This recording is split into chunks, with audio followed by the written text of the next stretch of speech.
Well, hi, welcome to the Nelson Wellness Center. Now today I want to walk through the physical fitness test just to make sure that the ski patrol and other ski members are safe out there, as well as your clients. This test is going to include 6 assessments.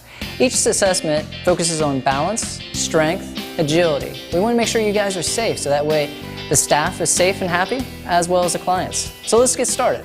Well, the first test, I have a wonderful assistant of Greg here. He's going to go through what's called the 5-minute step test. Now, the 5-minute step test requires only one piece of equipment. We have a 12-inch step.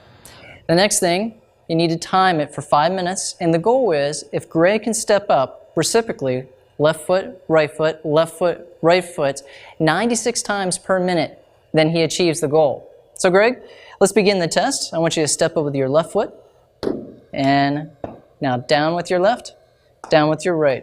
And let's do that quickly, and we're going to try to go at 96 steps per minute.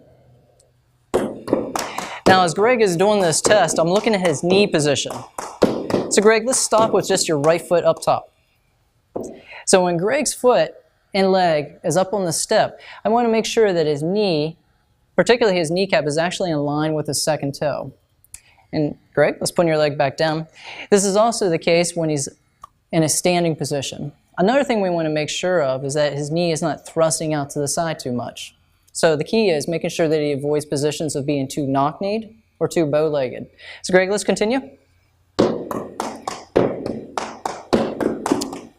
Perfect.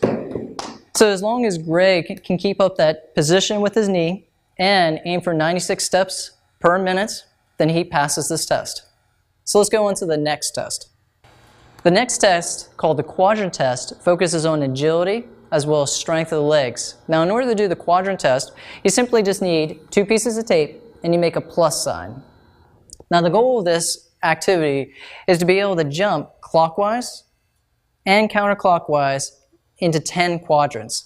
So if Greg is jumping clockwise, we want to make sure that he can successfully go into 10 quadrants without any problems. And then after he achieves that, the next step is to reverse and to go counterclockwise into each quadrant. When you want the person to start the test, you simply just say go. So Greg, go. And Greg, if you can stop into this quadrant right here for me, please. Now throughout this test, the observer needs to pay attention to the knee alignment. Just like with the step-up test, you want to make sure that the kneecap is in line with the second toe. You want to make sure that this knee is not shifting too far to the inside into like a knock-knee position. The other thing, you want to make sure it doesn't shift too far to the other side into a bow-legged position. In some cases, you might also need to observe just to make sure the knee doesn't go backwards and overly extend or hyperextend.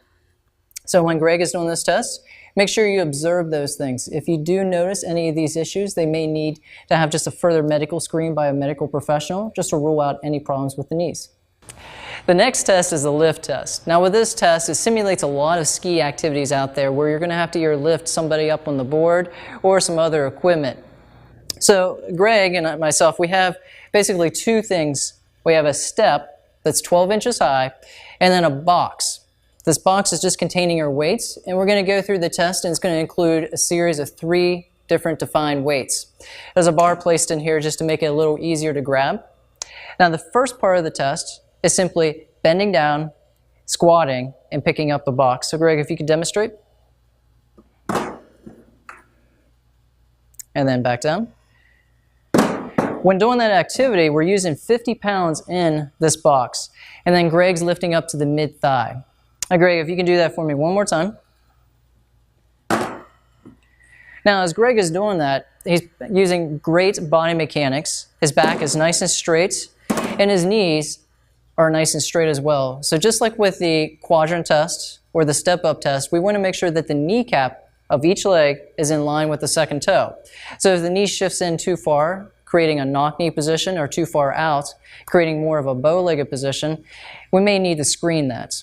Now Greg, the next test, let's demonstrate that. So Greg's going to squat down, pick it up to mid-thigh, and then a bicep curl. And then back down.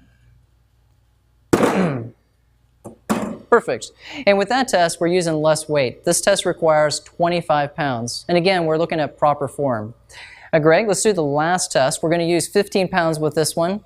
And he's going to pick up the box, perfect squat position, and then clean it over top his head.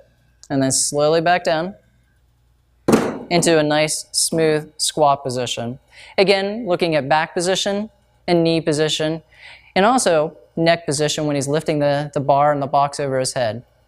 Now, when doing the lift test, we also want to observe the side view with the participant lifting the box. So Greg, let's do step 1 of this test, just lifting the mid-thigh. Now, as Greg bends down, if you can hold that position, his back is nice and straight. He's not overly arching the spine. Also, his knees are in great position. The knee joint is actually behind the front of his shoe. And let's stand.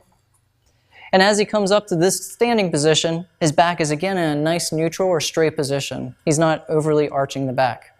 Okay, and let's put that down. Next step of the test, where he lifts it up to mid-thigh and then does a bicep curl. Let's take a look at that. So again, as he comes down, a nice straight position on the back, and let's stand up.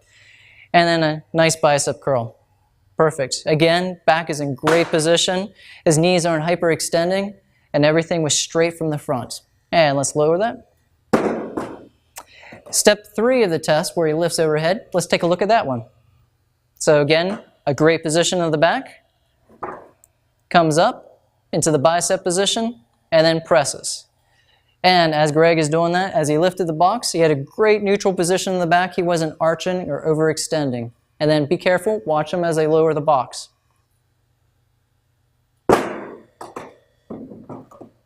Perfect, and Greg passed with nice posture while doing this test. The next exercise is a prone plank. Now, prone planks focus on core stability and strength of the midsection. So Greg, let's start the prone plank by propping up on your elbows and on his toes. Now, when doing this prone plank exercise, one thing you're observing is looking at his lower back. Now, when he's doing the lower back, or looking at the lower back, it should be nice and straight. It shouldn't arch.